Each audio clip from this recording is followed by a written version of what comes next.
When a disaster happens, it becomes news around the globe. Whether it's the scale or the spectacle. Look at the debris. Look at all the debris. Look at all the debris in the air. The financial cost or the lives lost. These massive events fill mankind with fascination and fear. In this series, we're looking at some of the biggest disasters to ever strike the planet. أنا ما بعرف شو اللي صار، أنا كنت عم بتصيد، سمعت في حريقة والعة، دورت بدي فل على بيتي وسمعت شي فقع. Over the next hour, we'll see leaks, spills, and explosions that have ruined property, devastated the environment, and destroyed lives. As the human race has advanced, so has our ability to create and destroy. And the more advanced we become, the greater the possibility for calamity. We're looking at the world's worst man-made disasters.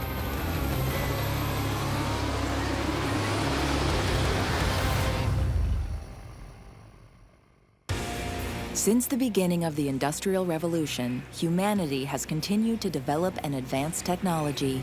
Over the past 250 years, the most revolutionary inventions have propelled us forward by leaps and bounds, and for people around the world, improved living conditions. But these giant leaps have also been shadowed by major new risks, sometimes unanticipated, which we've had to learn to deal with, and which have often brought terrible consequences. To select the 10 most significant man-made disasters in history, we've looked at the costs, though the price we pay may be financial, environmental, or measured in human lives. We've studied accidents in factories, mines, oil platforms, and other places. Over several decades, we commence our countdown with this event that takes the number 10 spot on our ranking.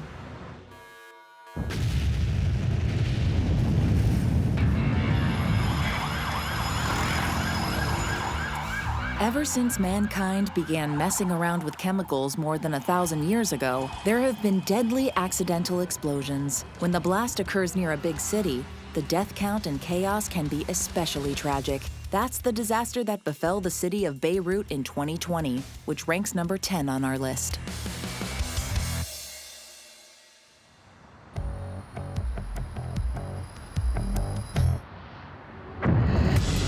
Most chemical explosions are about the same. Chemical compounds react with one another and create rapidly expanding gases. Add heat and combustible materials, and you can generate a huge explosion. The more material you have and the faster the expansion, the more powerful and potentially deadly that blast will be.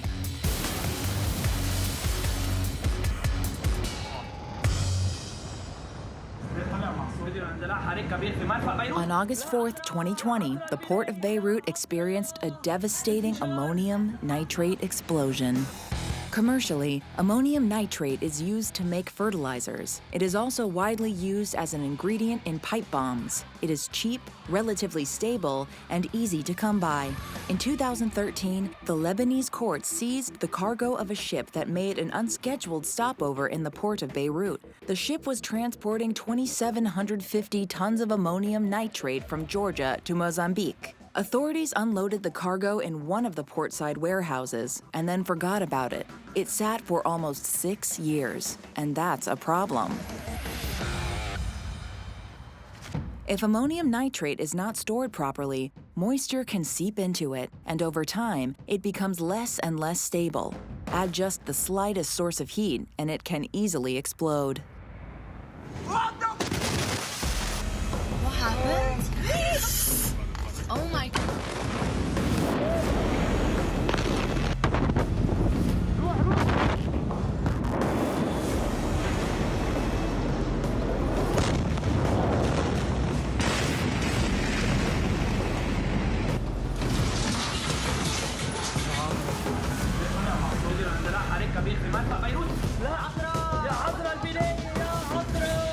In an instant, that warehouse becomes a 2,500-ton powder keg that explodes with incredible ferocity. It shoots a fireball hundreds of meters into the sky and sends powerful shockwaves in every direction, faster than the speed of sound. The blast shatters windows more than 3 kilometers away. The sonic boom is heard in Cyprus, some 241 kilometers away. But it is only Lebanon that feels the consequences. Beirut is a busy, highly populated city, and thousands of buildings are either demolished or badly damaged by the blast. All told, half the city lays in ruin.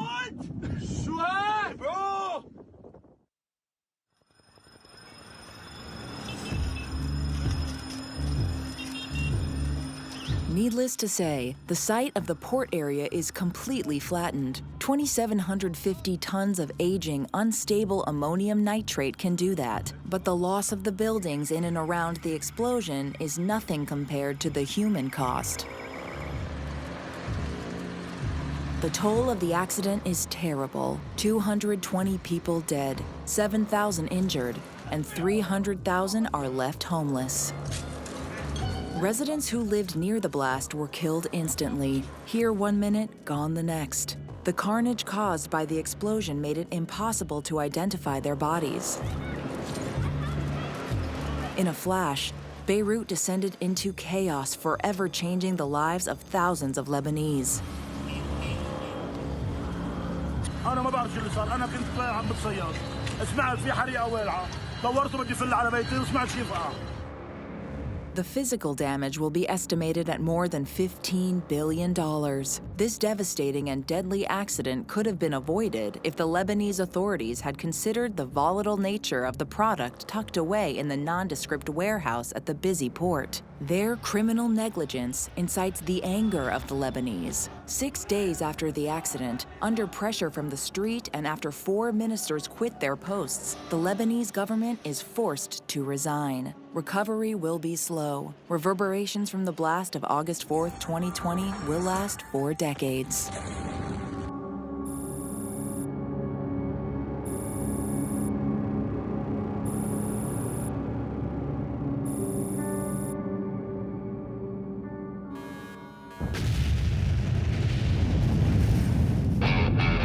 Industrious humans have always scoured and explored the earth in search of new resources. Excavation is a high-risk, high-reward activity that can sometimes yield unpredictable consequences. After Lebanon, we head to Indonesia to examine the disaster that's number 9 in our ranking, the explosion of the Sidurio mud volcano on the island of Java in 2006.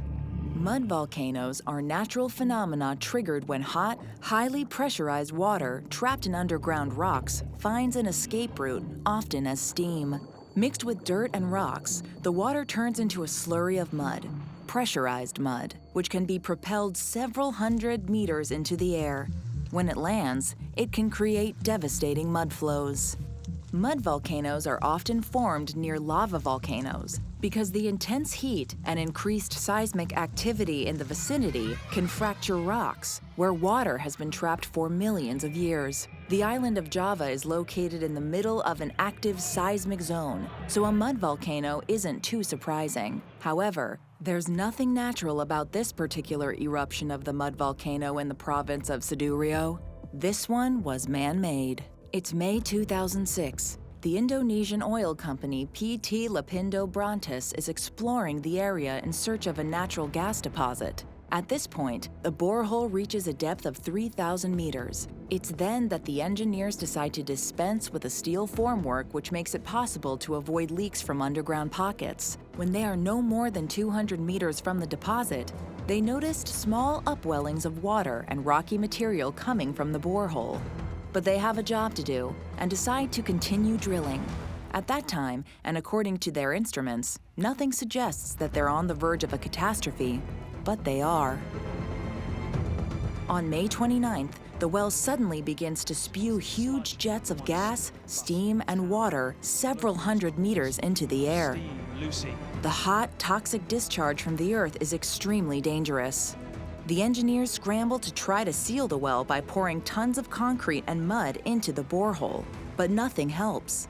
The eruption continues and the pressurized mud just keeps on coming. Hour after hour, day after day, it is unstoppable. The volcano expels up to 180,000 cubic meters of mud per day, or more than 250,000 tons of material, enough to fill an Olympic swimming pool every 20 minutes.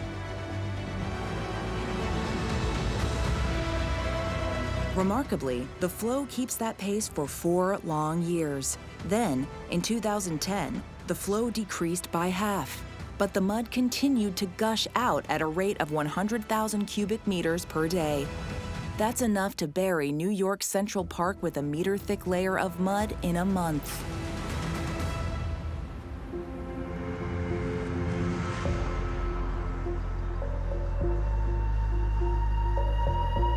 The final toll of the eruption was 12 dead and 60,000 people displaced. Levees were built to hold back the flow, but nearby villages still get flooded. And waterways are polluted with toxic materials. Scientists estimate that it will be the year 2036 before the volcano finally stops spewing its dangerous mud. One thing is certain, the region will bear the scars of this eruption forever.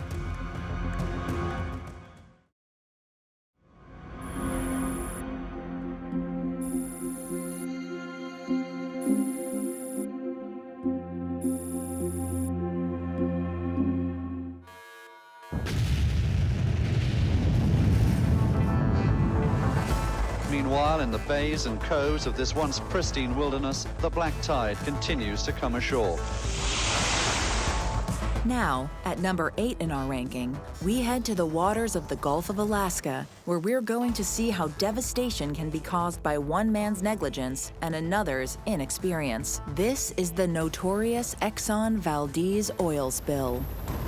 It's March 23, 1989, shortly after 9 p.m. The Exxon Valdez, a supertanker 300 meters long and weighing 250,000 tons, leaves Alaska with more than 180 million liters of oil on board. It is headed for Long Beach, California. It will never arrive at its destination.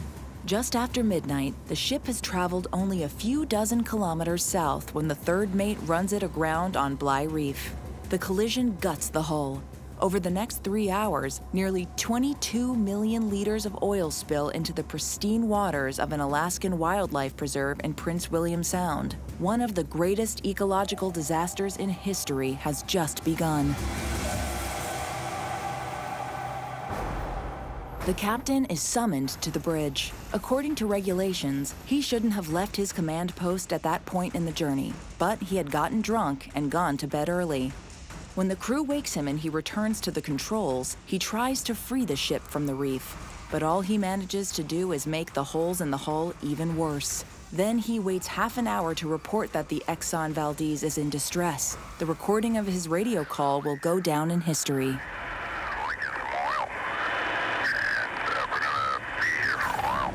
That's the voice of the allegedly drunk captain of the Exxon Valdez as he first alerted the Alaskan Coast Guard that oil was leaking into the waters of Prince William Sound.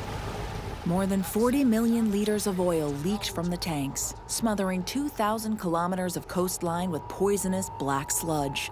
It decimated the wildlife. An estimated 250,000 seabirds, 3,000 sea otters, 300 seals, 250 eagles, and 22 killer whales become victims of the oil spill. And that's just initially. The spreading oil and its toxic effects would linger in the delicate ecosystem for a very long time. Both beaches just digging a few inches under the rocks, turned up oil. The cleanup cost the Exxon company more than $2 billion. The dirtiest coasts were treated by high-pressure systems to scrub away the traces of crude oil clinging to the rocks. But that may have caused even more harm. The chemicals used to disperse the oil are toxic to some sea creatures, and the pressure washing destroyed the microorganisms and plankton that form the foundation of the region's food chain. At trial, Exxon argued that the accident was caused by human error. The oil company was fined $5 billion in 1994. But for 15 years, they challenged the sum, all the way up to the U.S. Supreme Court. The amount was reduced to $2.5 billion in 2006, and then, after further appeal, reduced again to just over $500 million in 2007. That's the equivalent of a single day's income for the multinational corporation. The residents and wildlife of Bly Island, Alaska, still live with the consequences of March 24, 1989. Though it took more than 25 years, the sea otter population is back to pre-oil spill levels. But the impact on the salmon population has been dramatic. Some scientists believe the salmon will never recover. The catastrophe is a long way from over. More than 30 years after the disaster, the ecological consequences of the sinking of the Exxon Valdez are still clearly visible. Despite the cleanup, Exxon left 90,000 tons of oil on Alaska's beaches.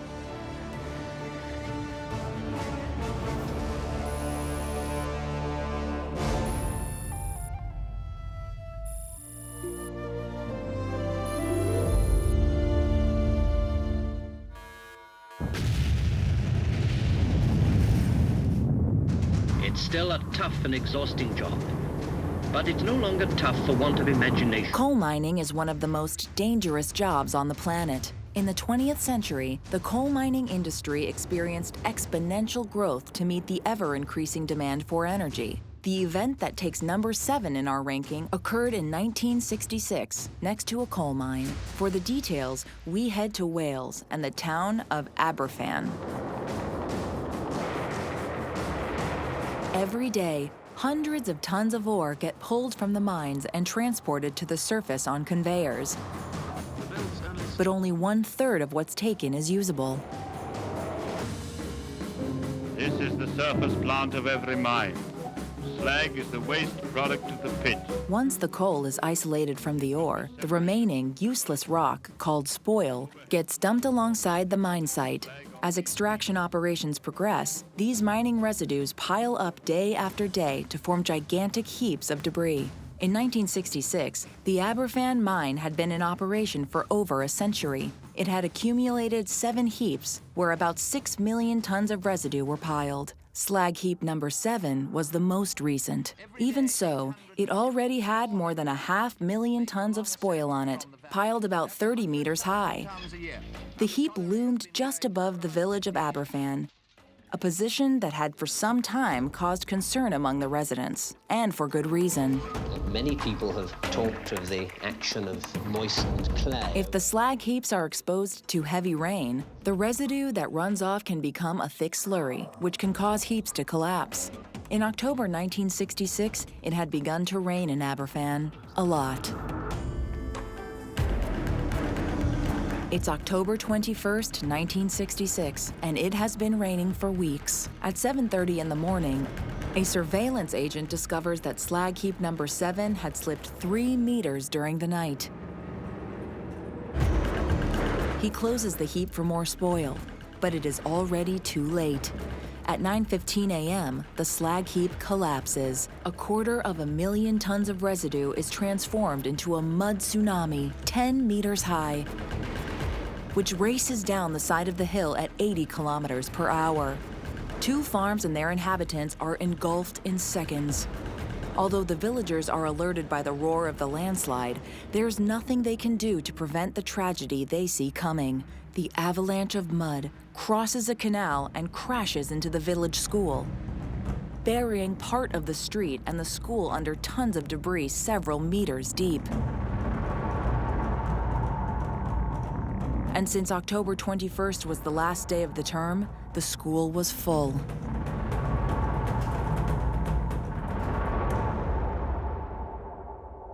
The frantic villagers of Aberfan spring into action.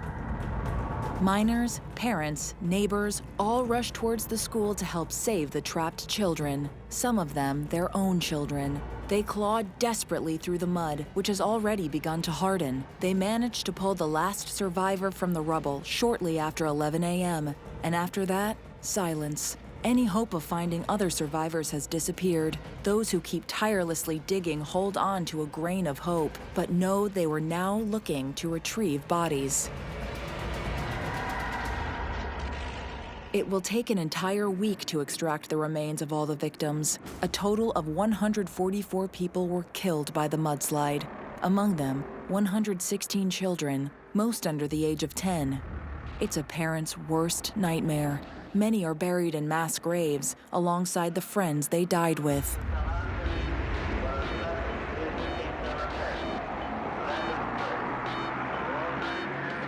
The report of the Commission of Inquiry holds the National Coal Office negligent and directly responsible for the tragedy because they placed the spoil heap directly above the village. Queen Elizabeth II will visit the scene to pay tribute to the victims. It was perfectly clear that the collapse of slag heap number 7 was completely avoidable.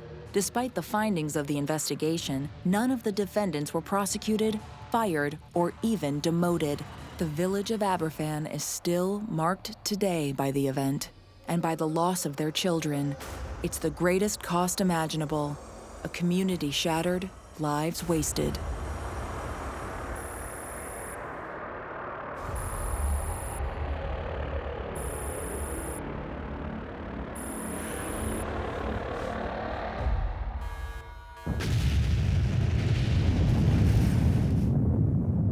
Where there's muck, there's brass, they say in Yorkshire. In fact, where there's muck, there's less brass. We stay in the UK to explore event number 6 in our ranking. Sometimes, seemingly unrelated events can come together to cause disaster. It happened in London in December 1952. 3 pollutants, smoke, grit, and a corrosive gas, sulfur dioxide, are poured into the air wherever fuel is burned inefficiently. In busy shopping streets, Like all big cities in the 1950s, London had a problem with air pollution, which the locals quaintly referred to as fog. Through a combination of the coal-burning power stations that dotted the city, residential coal fires, and car exhaust, it was not uncommon to see a relatively thick blanket of it hanging in the air just above the British capital. In fact, it was a Londoner who coined the term smog back in 1905. But on December 5th, 1952, a unique set of circumstances combined to produce a history-making fog, or smog, event. The start of winter has been unusually cold, with temperatures dropping below freezing, which creates perfect conditions for the famous London fog. It doesn't help that residents are burning more coal to stave off the cold, and that the cheap coal burning throughout the city produces plenty of toxic smoke. Add to that London's new diesel-powered bus system, which was replacing electric trams, and you have a recipe for respiratory disaster. While the smog isn't unusual, what's strange is that it doesn't clear. An anticyclone settles over the city. It traps the thick layer of warm pollution under the cold air without a single gust of wind to disperse it. As chimneys and exhaust pipes continue to spew their smoke, the smog grows thicker. 1,000 tons of particles, 140 tons of hydrochloric acid, 14 tons of fluorinated compounds, and 370 tons of sulfur dioxide get added to the toxic brew. The choking smog plunges into darkness. Visibility is reduced to 1 meter, and the population is beginning to feel the dramatic effects of the pollution on their health. The aim of the experiment, to show how the lungs react after inhaling polluted air. People start dropping like flies as the pollution clogs their airways. It's especially hazardous for anyone already suffering from asthma or other respiratory conditions. Cases of lung inflammation are increasing.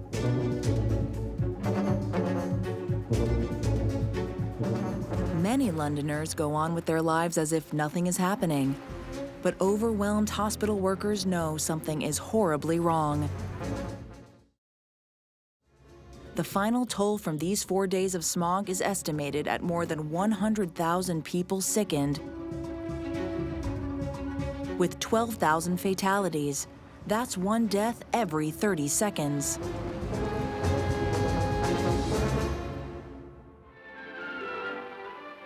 the type of traffic varies considerably from place to place.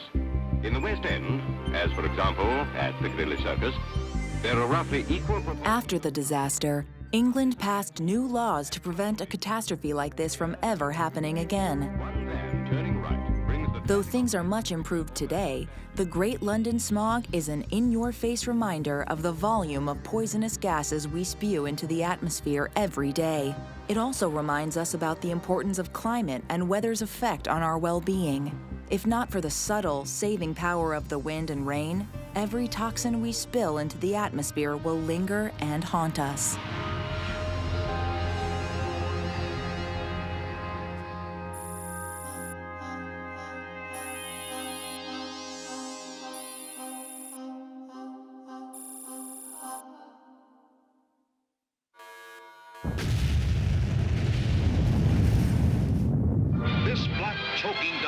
swirled through the sky and completely covered 1/5 of the United States landmass.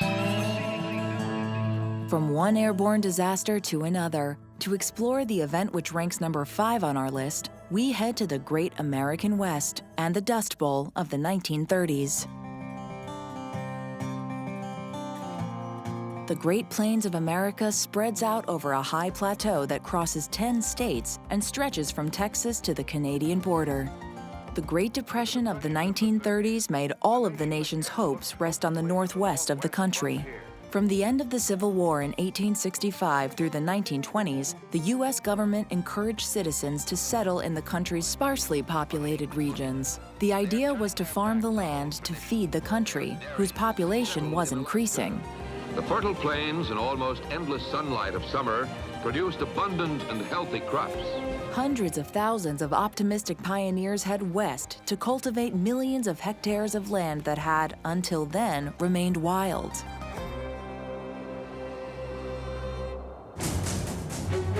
Their tractors rip up the long native grasses so the settlers could plant more and more crops. What nobody realizes is that the native grasses are holding the soil together and maintaining moisture in the ground. Now that the grasses are gone, the land is at the mercy of the weather. The back of the drought was broken. Blessed rain fell on the parched earth of the disaster-ridden land. What nature had Heavy rains sometimes inundate the Great Plains, flooding it. But on average, the land gets less than 30 centimeters of rain, not nearly enough to sustain most crops.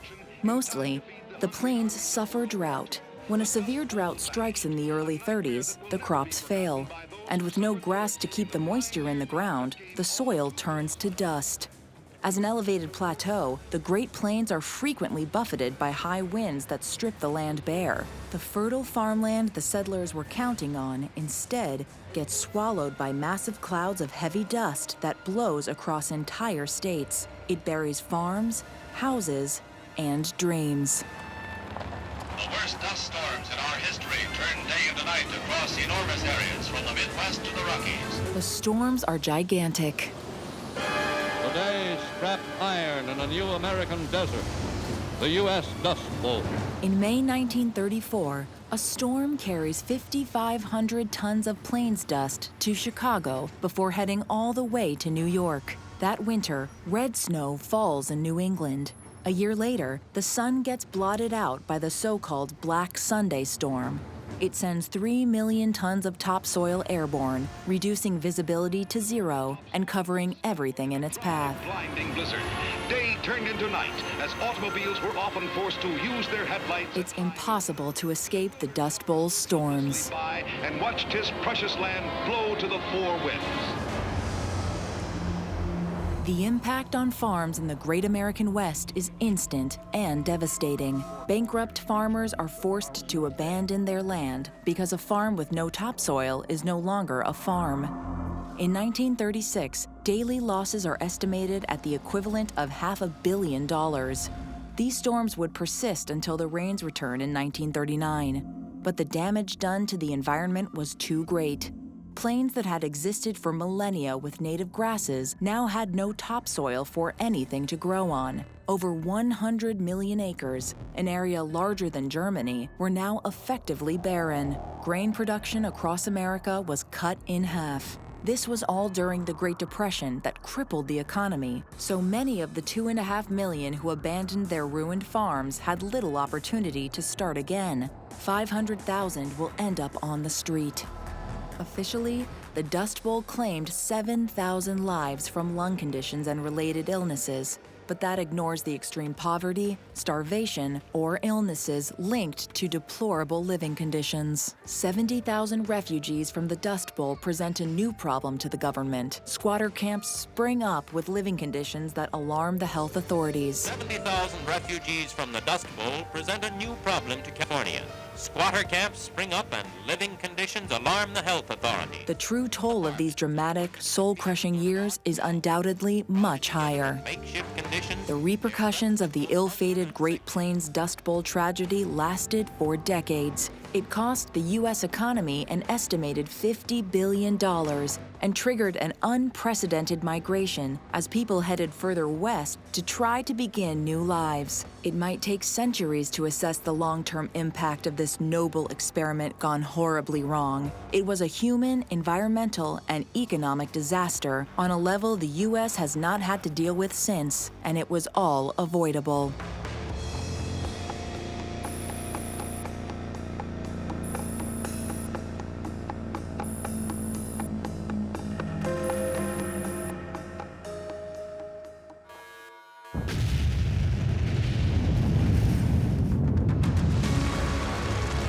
Let me be clear. BP is responsible for this leak. BP will be paying the bill. We've seen that oil spills are truly devastating, but the Exxon Valdez was a drop in the ocean compared to our number 4 disaster, one of the greatest ecological disasters of all time, the 2010 Deepwater Horizon explosion in the Gulf of Mexico.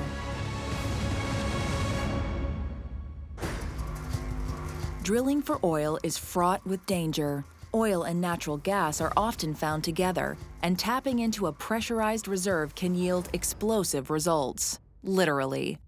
It's April 2010. An oil platform stands above a 1,500-meter deep well in the Gulf of Mexico. The operation involves piercing the seabed over a 6,000-meter area to reach an oil reservoir. As the drilling platform nears the end of its mission, the extraction platform is about to take over. At this key moment, the operators test the pressure inside the well to verify that there are no leaks. At first, everything checks out, when suddenly, the pressurized gas fractures the concrete seal. Then it ignites, and the platform explodes. 11 dead, 17 wounded, but that's just the beginning. Only 25 kilometers from the coast, the first oil slicks are already visible. 15 miles out, and the first streaks of surface crude oil appear. 36 hours after the explosion, the platform capsizes and sinks into the Gulf of Mexico. It carries with it everything that helped prevent the hydrocarbon escaping from the wellbore. The crude oil then flows directly into the ocean. According to BP, the leak rate reached 1,000 barrels per day, or 150 liters of hydrocarbons per minute, an ecological disaster like no other. It will later be revealed that BP had grossly underestimated the spill rate. Scientists calculate that the monstrous leak was spewing more than 8,500 liters per minute. That's 60,000 barrels, or 12.5 million liters, per day. There you go, now you see that ring. It will take 3 months to close the well. By that time, nearly 4 million barrels will have spilled into the Gulf of Mexico, more than 500 million liters, an unprecedented disaster. And we see evidence that counters the impression the oil is contained. Black smudges mixed with algae fringing white sandy beaches. The environmental impact on the fish, birds, and sea mammals caught by the oil spill is horrendous, and in some cases, irreversible.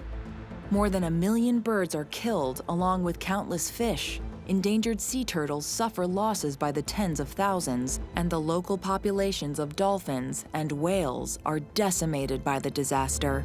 Despite extensive cleaning operations, the cleanup will never be completed.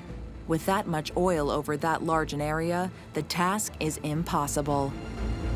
Marine wildlife will suffer the consequences for decades. Metal funnel with a hole in the top. The investigation will show that BP had tried to cut corners on the quality of the materials used on the platform. Investigators determined that engineers used improper materials, which undoubtedly contributed to the gas leak that triggered the explosion. The cement used to seal the borehole was not suitable for the high pressures it was likely to experience at such a depth. Once again, human negligence has cost the environment dearly. BP would eventually pay $60 billion to plug the leak. clean up the waters and coasts, and compensate the victims. But the biodiversity of the Gulf of Mexico still bears the stain of this oil spill.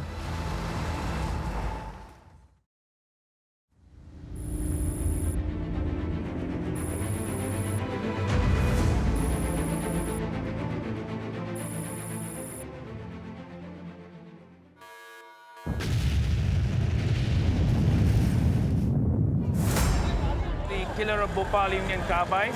They are responsible for the continuing disaster in Bhopal, and they must pay for it. The disaster that holds the number 3 spot on the ranking takes us to Bhopal in central India. In 1984, this city of 800,000 inhabitants suffered a chemical disaster that's still impacting people today. Union Carbide is an American chemical company. Since 1969, its plant in Bhopal produced a popular agriculture pesticide called Sevin. While the rest of the industry changed production methods to use less dangerous ingredients, Union Carbide continued using the highly toxic chemical methoisocyanate, or MIC, 10 times more deadly than cyanide. It's especially dangerous if stored improperly. Samples from the underground tanks are taken at regular intervals and tested for contamination. The plant in Bhopal, however, with a long list of human errors and negligence, coupled with poor maintenance, spelled inevitable disaster. Tons of the lethal gas were left in the storage tanks after the leakage. October 1984. A faulty storage tank containing 42 tons of MIC is taken out of service. As part of the process, engineers extinguish the torch that is supposed to burn off any gas that might leak. The flame will never be rekindled. The stage is set for disaster. Inside the factory, many of the pipes and valves have fallen into disrepair. None of the safety systems are functioning properly. On December 2nd, water infiltrates the tank that was taken offline. MIC, stored in the tank, must be kept dry. The water triggers a chemical reaction that releases tremendous heat, and the cooling system is disabled. The rising heat increases the pressure inside the tank. On December 3rd, shortly after midnight, the tank ruptures. In 1 hour, it releases into the air 30 tons of one of the deadliest toxins on the planet. The factory has 2 alarms, one for the employees and one for the surrounding community. In another deadly act of negligence, neither alarm is working. While the employees flee the factory site, an hour and a half passes before the population is alerted. For thousands of people, it's already too late. That night, approximately 42 tons of MIC are released into the air. Traveling downwind, it enters Bhopal and the lungs of the residents as they sleep. When inhaled, MIC irritates the eyes, nose, and throat and causes muscle spasms. These symptoms are the first indication to the tens of thousands of poisoning victims that there was a problem at the factory. 3,000 people will die almost instantly. Hundreds of children will be affected by MIC fumes, poisoned within their own homes. 8,000 people lose their lives over the next 2 weeks. The final toll is more than 20,000 dead and many more than 500,000 sickened by the accident. 40 years later, many of them are still receiving treatment. Exposure to MIC can cause long-term health issues, which include vision, respiratory, and neurological problems, miscarriages, and even stunting growth of children. Because MIC is heavier than air, children are disproportionately affected. Their young lives changed forever.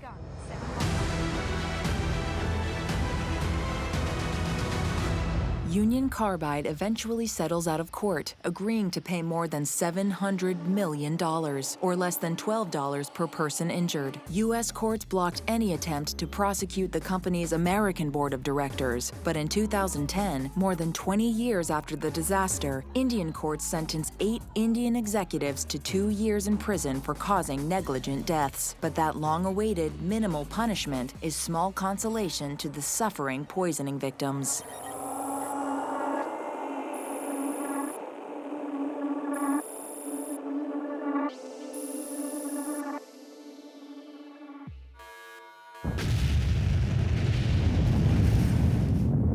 So far, we've seen explosions, collisions, and collapses, but not all man-made disasters arrive with a bang. In fact, disaster number 2 on our list occurred with barely a whisper, but it could be the deadliest of all.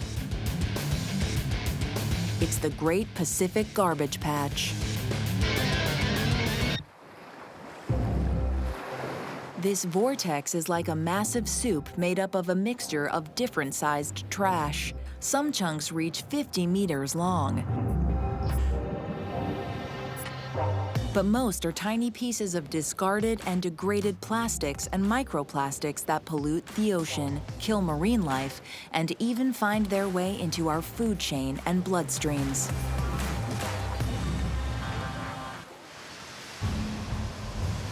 During the Second World War, the production of plastic started to grow by leaps and bounds.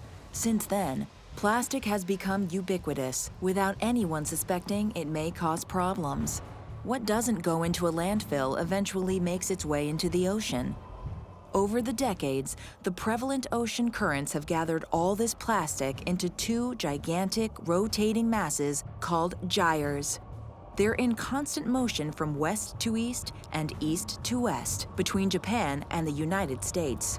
We don't know how much plastic they contain, but conservative estimates put the figure at 180 million tons, and it's growing by an additional 10 million tons each year. About 250,000 tons are on the surface. The rest has sunk into the depths. In total, there are more than 5 trillion pieces of plastic. The patch had long been theorized, but it wasn't discovered until 1997 by Charles Moore, a yachtsman racing to Hawaii. He said that for a full week, everywhere he looked, he saw garbage. The discovery shocked the world. The patch poses enormous problems. Lost nets from fishing boats that end up there still catch marine life, not just fish. Whales, seals, and turtles slowly die of suffocation.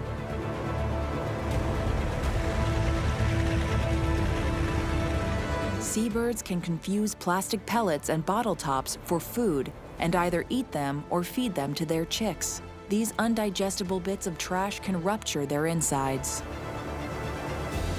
A plastic bag looks like a jellyfish to a hungry turtle who can swallow it and suffocate.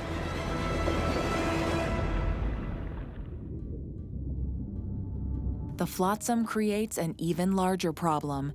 It blocks sunlight. That means algae and plankton, the vital first link of the ocean's food chain, can't grow. Animals that depend on them can starve, or even mistake tiny particles of plastic for them. Either way, it impacts the entire food chain, slowly killing the ocean. Today, similar vortices are forming in all the seas of the world. And every year they grow bigger and are impossible to clean. It is the only disaster in our ranking that impacts the entire planet and all its inhabitants. It could even directly threaten the survival of humanity, because without a waste-free ocean, no one knows if the planet would ultimately remain habitable. We'll probably need to wait several centuries to measure the real consequences of this vortex of plastic waste clogging the heart of the Pacific Ocean.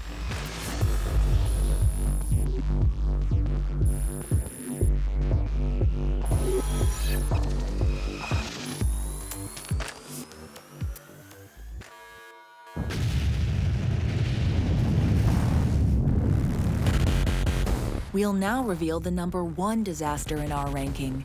It put all of Europe in jeopardy and had the potential to kill millions. It's the 1986 meltdown of the nuclear reactor in Chernobyl, Ukraine.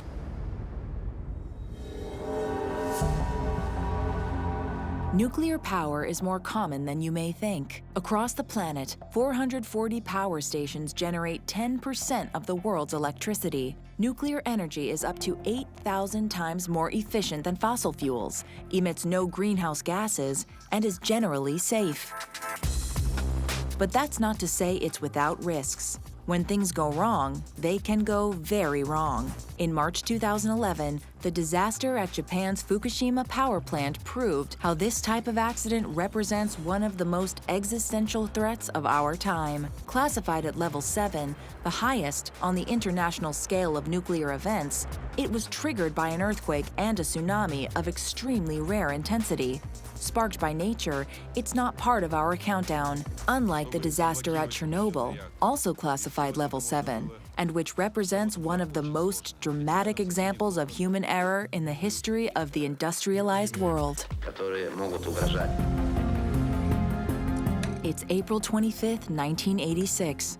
Chernobyl engineers are launching a safety test on reactor number 4 to make sure the critical cooling systems could operate under a power failure. To run the test, they must turn off the emergency cooling system, which they did 10 hours before they began. During this time, the reactor continues to operate. Submerged uranium rods are bombarded with neutrons in a process called nuclear fission. This heats the water, which produces steam that powers a turbine, which generates electricity. The uranium rods, when they get overheated, can begin to melt and produce explosive gases.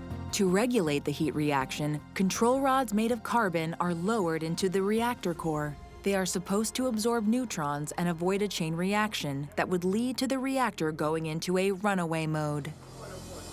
Shortly after 1 a.m. on April 27th, the operators receive permission to launch the test. Safety systems are disabled to prevent them from interfering with the process. Almost immediately, there's a massive power surge.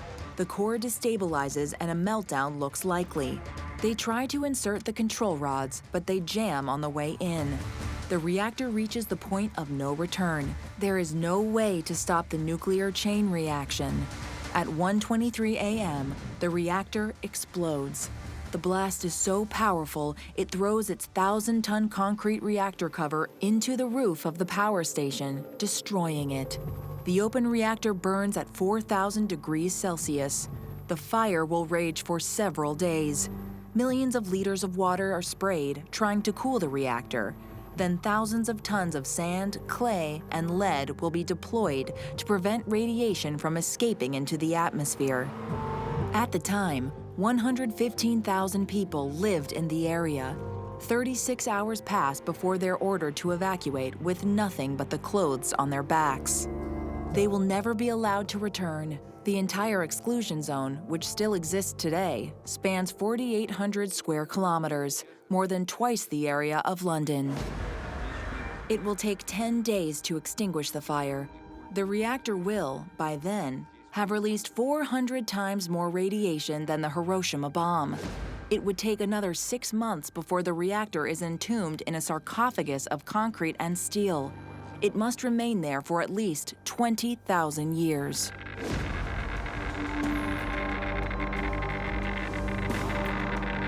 On the site of the accident, 600,000 men, known as liquidators, were hired to clean up the plant and the surrounding area. The people who were working in Chernobyl could only remain for 90 seconds before receiving more than a lifetime dose of radiation.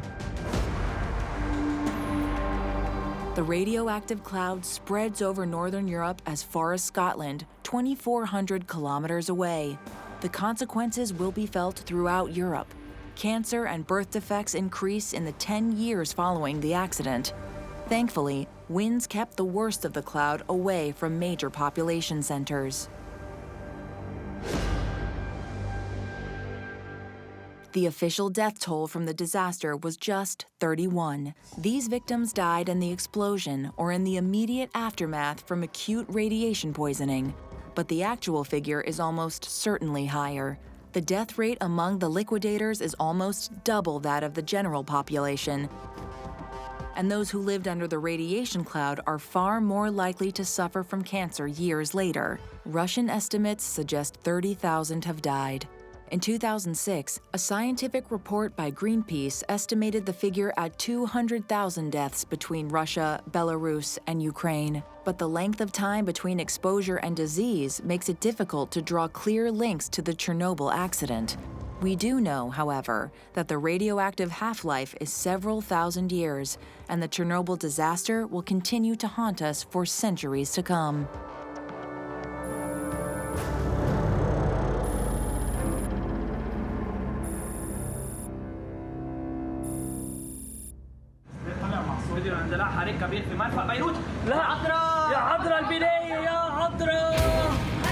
Oh my God. These 10 disasters are a small catalog of man-made tragedies impacting us and our planet. The only thing they share is that they all could have been avoided.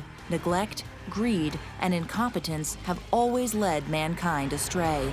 Regulations and safety standards may change, but human nature never will. In this countdown, we've shown how the actions of an individual, company, or group can exert an impact that reverberates around the world, with consequences that can last for hundreds or even thousands of years. All we can do is hope that we're safe from the next inevitable disaster.